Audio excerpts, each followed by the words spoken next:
Thank you, Fauna.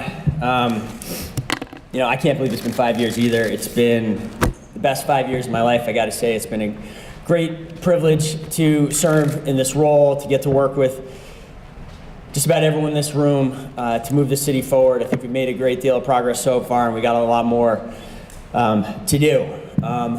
As we gather here on January 12th, 2017, I think we are highly aware that this is a difficult time to be a Democrat when you look out at the national landscape.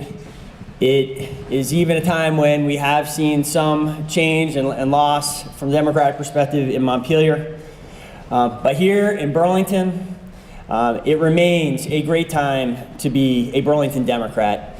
And this Burlington Democratic Party, under your leadership, Fauna, under a period where we have been served, had the first Democratic administration in more than 30 years, and I've also had outstanding Democratic city councilors that have included City Councilor Karen Paul, that have included Joan Shannon, Tom Ayers, Dave Hartnett. I see he doesn't quite call himself a Democrat yet, but we're joined tonight by Ward 8 City Councilor, who we have worked closely with in the recent year, Adam Roof. We, as a caucus and as a party, can take credit for leading the way with the restoration of Burlington's financial ship over the last 5 years.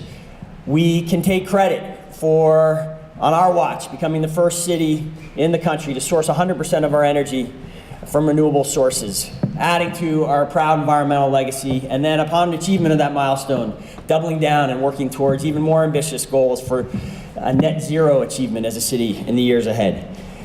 This party, this caucus, can take credit for creating housing opportunities for all, ranging from the creation for the third winter in a row of a low barrier warming shelter just a few blocks from here, something addressing a need that had led to the exposure deaths in prior years. It has included supporting and seeing the residents of the North Avenue Co-op succeed in determining their future. And I see Teresa Lefevre here, who was such a leader in that. It was a privilege, Teresa, to get to work with you on that initiative and to see it through to the finish. We have seen an overall drop in homelessness of more than 30% in recent years.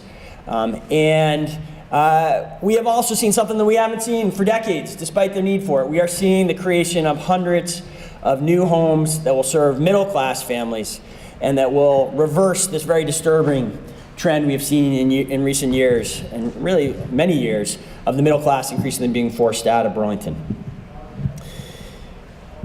Finally, this caucus, Burlington Democrats, can be proud of our record of making this city safer, of pushing forward with community policing initiatives that have both kept criminals off the street, that have pushed drug dealers out of Burlington, and at the same time have led the way for the country, really, in reform of our use of force policies, in ensuring that our police force is well-trained in anti-bias policies, in ensuring that we are actually making progress towards having a police department that is increasingly diverse and better reflects the city that it polices. I want to be clear that we've made this progress led by Democrats, but very much in partnership with progressive councilors, and often in partnership with the Republican councilor and independent councilors on the city council. We, as an administration and as a city council caucus, have attempted and often succeeded at governing by consensus. We have found common cause with the progressives on budget and management issues, on environmental issues, on our 23-point housing action plan. Many decisions have been made unanimously or near unanimously with the progressives. And I see this as making good on what I said to you, what I said to the city campaigning 5 years ago, where I made it really clear that I thought the city had lost its way and that we needed to change course from 6 years of stagnation. We were not interested in changing course from 30 years of small p progressive pro-growth policies that have made the city great.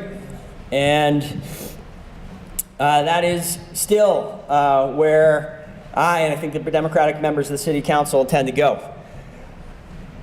But while we have remained committed to this direction, we have seen the Progressive Party here in Burlington shift. This began with their nomination of Steve Goodkind for mayor in the race 2 years ago, and it has intensified with their recent decisions in choosing city council candidates for district positions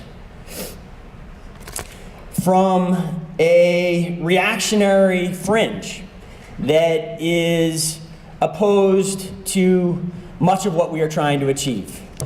They have chosen candidates who have opposed the redevelopment of the former Burlington College land in the face of a unanimously approved city council plan that would achieve the conservation, environmental, recreational, and housing goals that the city has held for more than 20 years. These candidates that they have recently chosen, a couple of them, opposed this much needed transformation of our downtown suburban mall into a mixed use neighborhood that will have vast environmental, economic, housing, and revenue benefits for the city going forward. They have chosen candidates who are even apparently opposing the upgrade of City Hall Park.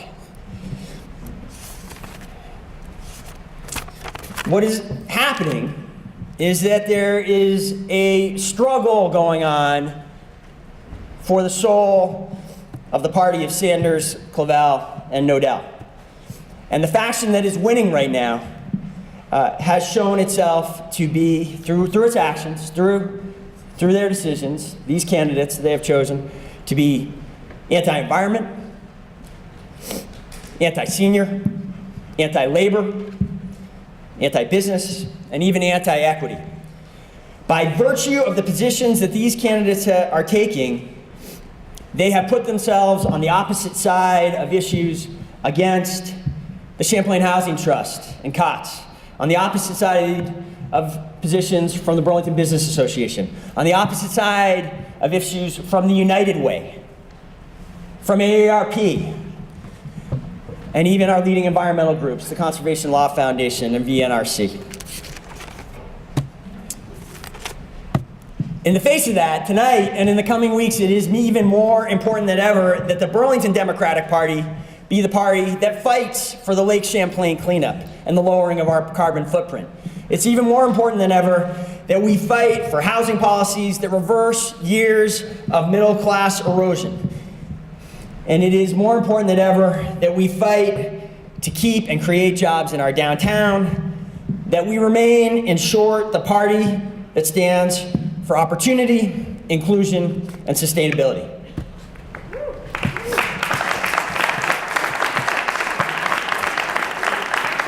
And that starts with taking actions here tonight and then following up on them in the weeks ahead. And here's how we do that. We're going to break up in a moment into 4 different districts.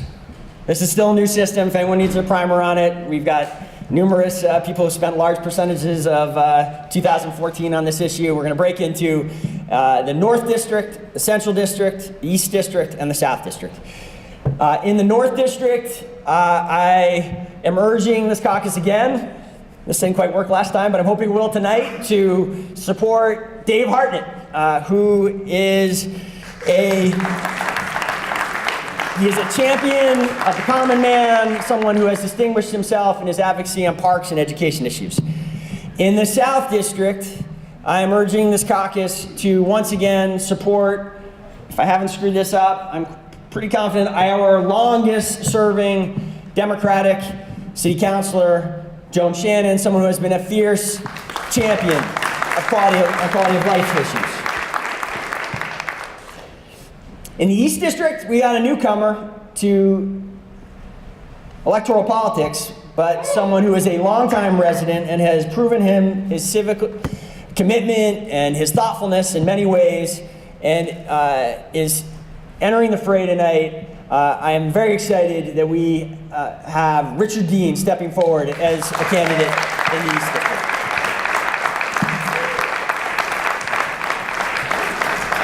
And finally, I'm going to ask you to consider doing something that you may find a little bit surprising. Certainly not something that I would have anticipated doing a couple years ago. I believe that this caucus should endorse for the Central District City Council Jane Knodell.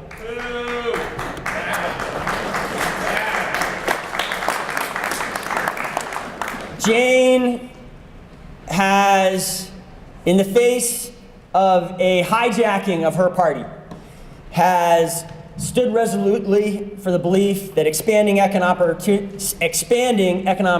opportunity is tightly tied to expanding equity. And she deserves our support in this, and I hope you will take that action in a few minutes when we break up. And then we finish up tonight, and we have a hard campaign ahead. This is, as I hope you agree, and as I hope you've heard tonight, I believe truly a battle for the future of Burlington, and a question of whether we are going to continue the success that we have enjoyed as a party and as a city over the last 5 years. Thank you for hearing me out tonight, and I look forward to the campaign in the days ahead.